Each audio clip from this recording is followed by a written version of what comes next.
So, ayun na nga. Napanood ko kasi yung grading video ni Janela in Japan na sinigang na corn beef. Kaya tinry ko din. And masarap naman pala nga siya. Masarap naman ang promise. So, isang pisa sa sibuyas bawang. Tapos corn beef. And talong, labanos, kangkong, siling green. Hindi available yung sitaw dito sa bahay, kaya walang hawang sitaw. Sinigang mix. Tapos, konting pampalasa, asin, tingnan. Masarap siya. And then, nagprito ako ng tuyo para pag masarap sa sabaw.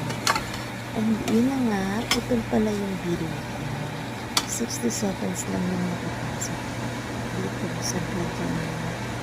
So, ayun lang. Masarap siya. Try na din. Sinigang na corn beef. Thank you.